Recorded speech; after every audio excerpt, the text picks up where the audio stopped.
Bonjour, bonsoir chez vous, en Afrique, en Europe, en Asie, en Amérique et partout dans le monde. Bienvenue sur cette chaîne en Afrique et en diaspora. C'est Bib qui présente cette vidéo comme d'habitude. Et aujourd'hui, on va parler de le niveau de technologie en Afrique. Donc la technologie, et par technologie, j'aimerais parler précisément de la technologie militaire. Eh bien, vous savez bien que nous vivons dans un monde qui évolue et évolue à grande vitesse. Et cette vitesse est bien occasionnée par des innovations technologiques. C'est par des avancées de technologie, donc les avancées scientifiques et dans quasiment tous les domaines. Et on parlera donc dans le domaine médicinal avec des techniques d'opération chirurgicale un peu plus avancées. On peut guérir des gens, des malades avec une précision et une vitesse assez incroyable. Et bien sûr qu'il y a toujours des choses à découvrir, à développer, et surtout en ce qui concerne le cancer ou l'Alzheimer. Et aussi au niveau d'autres domaines de la technologie, quand on parle un peu plus de l'intelligence artificielle, on parle des voitures autonomes, des voitures qui peuvent vous conduire d'un point A à un point Z sans pourtant que vous ayez à toucher au volant. Et on parle de beaucoup de choses. Et la technologie militaire ici, là, vous savez, je parle toujours j'ai toujours un regard sur l'Afrique. Et quand on voit des pays comme les États-Unis qui sont un peu leaders dans ce domaine, et il n'y a pas que les États-Unis, il y a le Japon, il y a la Chine aujourd'hui, bon, disons les pays des occidentaux et aussi aujourd'hui orientaux. Mais quand on repart vers l'Afrique, on remarque qu'il y a beaucoup de choses à développer et beaucoup de choses à faire dans ce domaine-là. Et ce n'est pas qu'il manque de génie, ce n'est pas qu'il manque la connaissance ou l'intelligence. Je pense que il y a à se poser juste des questions, en fait, qu'est-ce qui manque et pourquoi est-ce que l'Afrique n'emboîte pas le pas en comparaison avec les pays occidentaux ou encore orientaux. Et je vais encore préciser, je ne suis pas en train de généraliser. Je ne dis pas qu'il ne se passe pas des choses en Afrique. Il se passe beaucoup de choses en Afrique. Il y a beaucoup d'innovations. Il y a beaucoup de start-up, des jeunes qui, tant bien que mal, le manque de financement. Mais il y a des domaines qui se développent. Des gens, au niveau de la monnaie par exemple, vous pouvez faire des transferts d'argent rien qu'avec votre téléphone.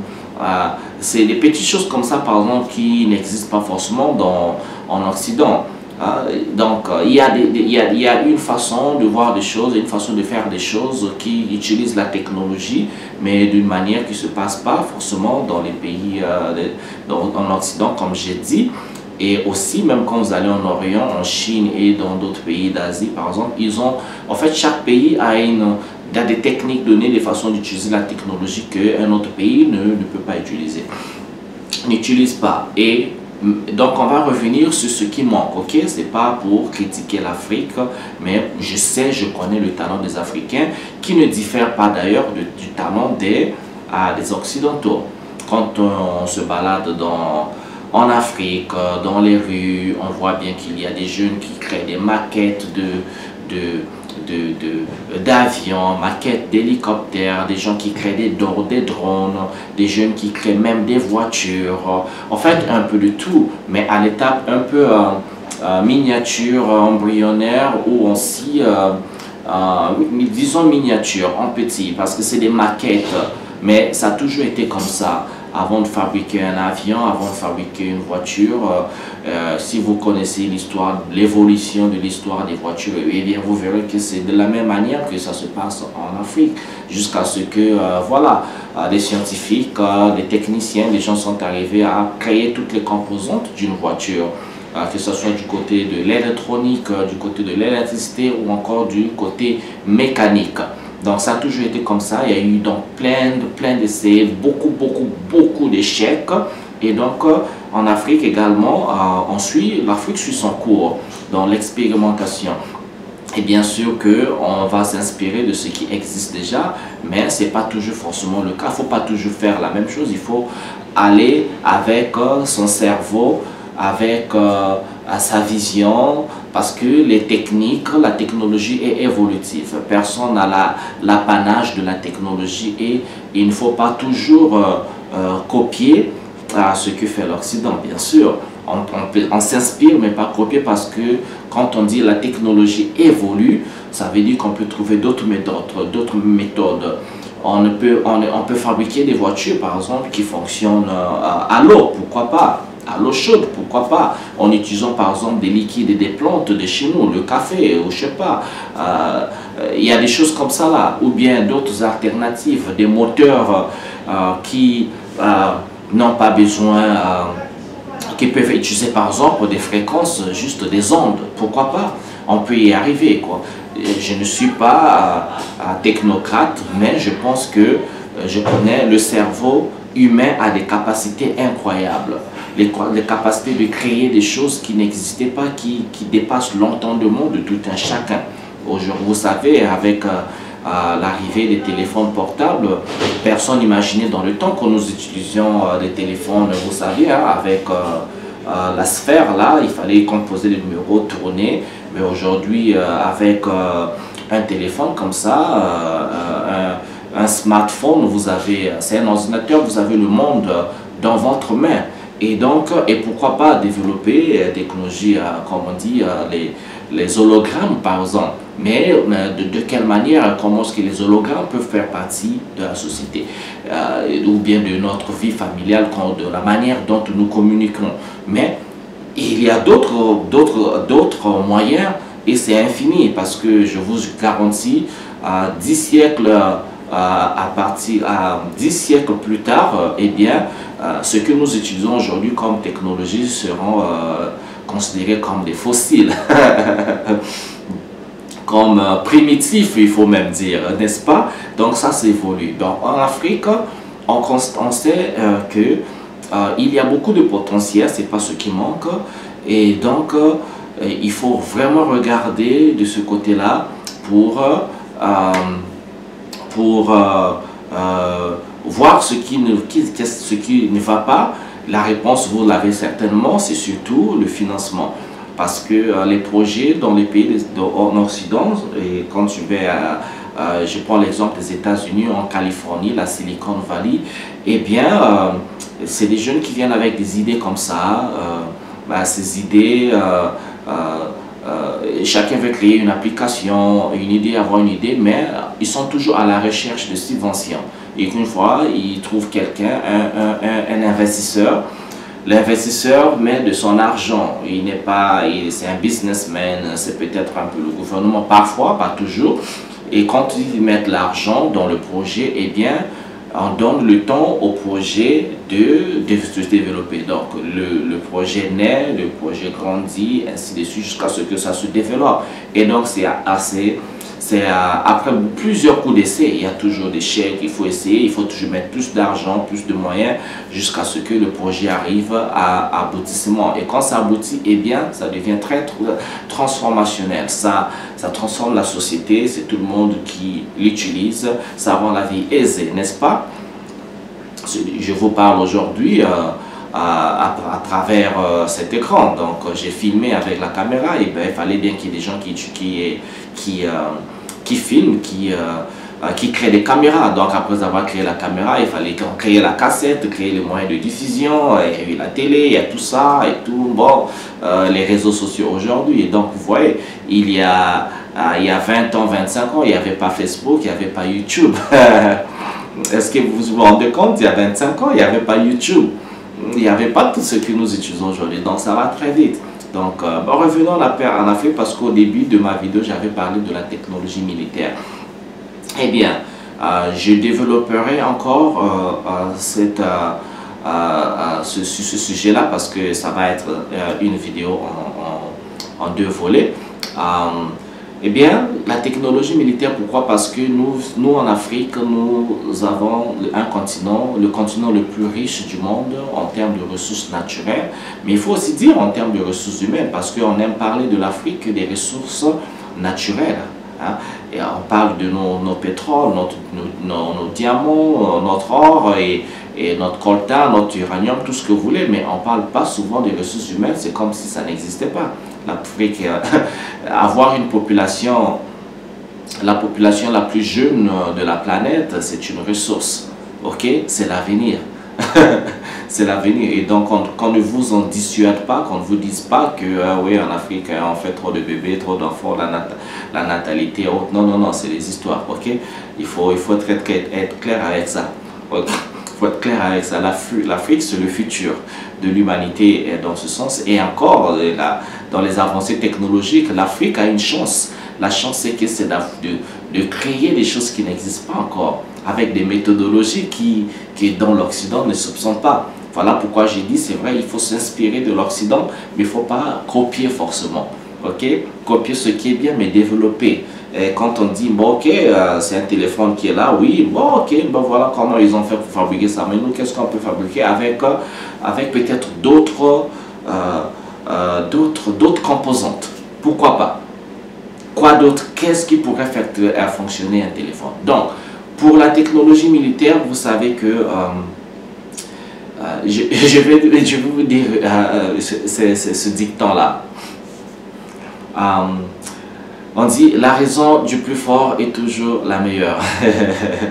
Et pourquoi la raison du plus fort est la meilleure? Eh bien, le monde est souvent dominé par celui qui a l'arme la plus puissante. C'est tout ça toujours comme ça, depuis l'histoire. Quand nous étions encore dans les années, je sais pas, le 18e, même pas 14e siècle ou bien 15e siècle, je ne sais pas à quelle date, par exemple, l'arme à feu a été découverte. Ouais, le fusil à poudre, il fallait mettre la poudre, appuyer et pam, il fallait tirer.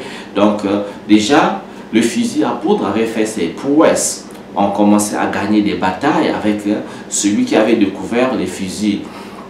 Le fusil à poudre qui se battait avec la personne qui avait sa flèche ou encore sa lance, eh bien, il n'y avait pas match. Ok? Mais le fusil à poudre avait aussi ses défauts parce que quand on tirait, il fallait remettre la poudre. Le temps de mettre la poudre, eh bien, une flèche peut vous atteindre. Et après, ça a évolué du fusil à poudre, ça a évolué à la mitraillette, ça a évolué à la fabrication des tanks, à la fabrication des armes nucléaires, des armes atomiques. Ça a développé à des niveaux imaginables. On utilise des drones aujourd'hui. La troisième guerre mondiale, s'il y aura une troisième guerre mondiale, je crois que cette guerre ne durera qu'une fraction de seconde. Avec les technologies aujourd'hui, on fera la guerre à distance. Les gens peuvent envoyer des drones, des missiles et autres, et boum, la planète est partie. Et donc, quand on voit au niveau de l'Afrique, on remarque que nous restons encore consommateurs, une fois de plus, de ce qui se fabrique en Occident. Et consommateurs de quoi alors? Eh bien, je l'ai dit, la raison du plus fort est toujours la meilleure. Le monde ne crée que la personne qui est forte. La personne qui est forte, désolé. Quand vous êtes fort, eh bien, personne ne peut oser vous toucher.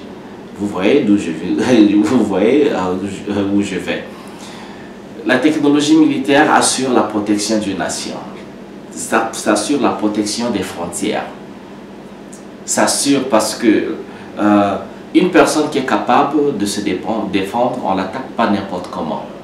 C'est comme ça. C'est quand une personne saurait, vous êtes faible, je peux venir, je peux vous donner une baffe, je peux donner un coup de poing comme ça, vous serez incapable de réagir. Oui, j'ai des muscles, j'ai de gros muscles comme ça, là, toi tu es frêle et tout, ouais, je peux te pousser comme ça et tout, tu seras impuissant, tu ne vas pas réagir. Et par contre, si tu vois quelqu'un en face de toi qui a les mêmes muscles que toi, la même force, la même énergie, eh bien, vous allez réfléchir 2 fois avant d'attaquer cette personne. Et si vous mettez en confrontation, eh bien, ça ne sera pas un combat facile. Donc, vous voyez un peu, ça se reflète au niveau des puissances du monde aujourd'hui. Il n'y a pas, depuis quasiment après la Deuxième Guerre mondiale, vous avez vu la Première Guerre mondiale, la Deuxième Guerre mondiale, ce sont les puissances, quand on dit qui a gagné la guerre, en réalité, il n'y a quasiment pas de vainqueur dans cette guerre. Parce que les gens meurent par millions. Et ça se confronte avec la même capacité, les mêmes armes à même capacité. La différence se fait peut-être sur le nom. Parce que si on prend la Deuxième Guerre mondiale, les Allemands avec Hitler, mais bien il y a eu la coalition. Les États-Unis s'est mis avec l'Europe, voilà, la Russie ou bien l'URSS dans le temps pour combattre une nation. Bref, c'est toute une coalition. Il y a eu l'Afrique également, l'Afrique qu'on a traîné de force dans cette guerre-là et tout. Les Africains sont venus avec les tirailleurs défendre surtout la France et ça allait te battre pour le compte. Donc quand on te dit le compte de la France, c'est le compte de l'Europe et donc le compte du monde, délivrer le monde, puisque cette guerre a été appelée guerre mondiale. Donc la minute où on a eu nos ancêtres combattre pour délivrer donc l'Europe et donc le monde par ricochet dans cette guerre-là. Et donc il y a eu une confrontation des grandes puissances, n'est-ce pas? Et l'Afrique dans tout ça. L'Afrique envoyait ses enfants pour combattre, mais l'Afrique n'a pas envoyé des armes. Parce que nous n'en fabriquons pas. Nous ne fabriquons pas ces armes. Et pourquoi on ne fabrique pas ton évan? C'est toujours une question. Je l'aborderai un peu en long, en large, peut-être dans la deuxième vidéo. Mais pourquoi est-ce que l'Afrique ne fabrique pas des armes? C'est toujours une question que je pose. Pourquoi est-ce que l'Afrique ne fabrique pas des armes? Oui, on va parler des pays peut-être comme l'Afrique du Sud et tout, mais vous connaissez l'histoire de l'Afrique du Sud, ok? Alors, on va parler de quel pays? Les pays du Maghreb, je ne sais pas, l'Algérie, la Tunisie, je ne pense pas. Il n'y a pas une industrie d'armes en Afrique. Pourquoi? Tout le reste fabrique des armes. Les autres, ils ont des avancées technologiques, ils fabriquent des avions, des voitures, des armes. N'en parlons pas, ils ont des milliers d'avions de chasse, de guerre, des tanks, tout ce que vous voulez, n'est-ce pas? Il faut voir quand les gens font leur défilé. En Asie c'est pareil, la Chine, n'en parlons pas, la Corée du Nord, la Corée du Sud, un peu partout. Mais quand on arrive en Afrique, eh bien, j'ai l'impression que quand on achète les armes, on achète des jouets. Est-ce que l'Afrique est faite juste pour consommer des jouets militaires? Mais j'ai dit jouets, comprenez ce que je veux dire quand je dis jouets, je parle de l'armement. Est-ce que les armes que nos armées avons en Afrique sont sont capables de faire face à un ennemi plus géant? Regardez, nous avons même du mal à combattre des groupes terroristes. Nos armées, des armées de tout un continent ont du mal à faire face à des groupes terroristes comme Boko Haram, tous ceux qui sont dans le Sahel. Il y avait un groupe terroriste au niveau du Kenya là et tout, je suis en train d'oublier le nom. Mais ces groupes terroristes, quand on dit mais c'est composé de qui? C'est des jeunes. Où les jeunes tirent où est-ce qu'ils trouvent leurs armes? Eh bien, on ne sait pas, mais on en parlera dans la deuxième vidéo. Et comment des armées tout entières ne peuvent pas faire face à des groupes qui sont composés juste des jeunes africains, des villageois, vraiment jeunes comme ça, et ils sont pendant des années insaisissables, presque indestructibles. Comment vous expliquer ça? Ok, je vais m'arrêter ici pour cette vidéo. On va continuer avec notre vidéo pour élaborer donc l'armement militaire. Pourquoi la technologie militaire en Afrique? Qu'est-ce qu'on en fait et où on va avec? Donc, restez branchés sur la chaîne en Afrique et en diaspora. Je vais vous retrouver à une prochaine vidéo pour continuer à développer avec plus d'éléments. Je vous souhaite bien le bonheur chez vous. N'oubliez pas de vous abonner à cette chaîne. N'oubliez pas de laisser des pouces comme ça. Souscrivez-vous, mettez des commentaires, toujours dans le respect. Je vous retrouve à une prochaine vidéo. Ciao, ciao.